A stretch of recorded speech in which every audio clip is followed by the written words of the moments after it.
উত্তর গাজার তুফা এলাকায় ইসরায়েলি বাহিনীর একটি সাজোয়াজান লক্ষ্য করে বিস্ফোরক রকেট হামলা চালায় আল কাসাম ব্রিগেড। এতে গাড়িতে থাকা ১৭ সেনার মধ্যে ৭ জন নিহত এবং বাকিরা গুরুতর আহত হন।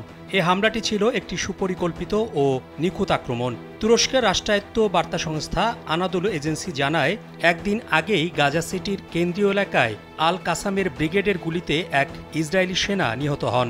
একই সঙ্গে বিস্ফোরক রকেট দিয়ে ধ্বংস করে দেয়া হয় ইসরায়েলি বাহিনীর ২টি ট্যাঙ্ক, একটি সাজোয়াজান ও একটি বুলডোজার। তারও একদিন আগে দক্ষিণ গাজার খান ইউনিস এলাকায় সংঘটিত আরেকটি হামলায় প্রাণ হারান আরও ৭ ইসরায়েলি সেনা।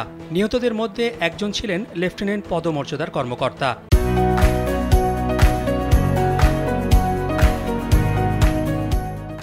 ফিলিস্তিনের অবরুদ্ধ গাজা উপত্যকায় চলমান আগ্রাসনে মাত্র ৩ দিনের ব্যবধানে অন্তত ১৫ ইসরায়েলি সেনা নিহত হয়েছে। ব্রিটিশ বার্তা সংস্থা রয়টার্স জানিয়েছে, চলতি বছরের মার্চে গাজায় যুদ্ধবিরতি ভেঙে ইসরায়েলের নতুন অভিযান শুরুর পর এত অল্প সময়ের মধ্যে এত সেনা নিহত হওয়ার ঘটনা এবারই প্রথম। বিশেষজ্ঞদের মতে এটি ইসরায়েলি বাহিনীর জন্য এক গুরুতর মনস্তাত্ত্বিক ও কৌশলগত ধাক্কা।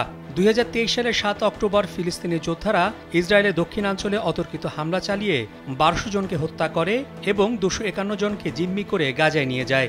এর প্রতিক্রিয়ায় ওই দিন থেকেই গাজায় ভয়াবহ সামরিক অভিযান শুরু করে ইসরায়েলি প্রতিরক্ষা বাহিনী।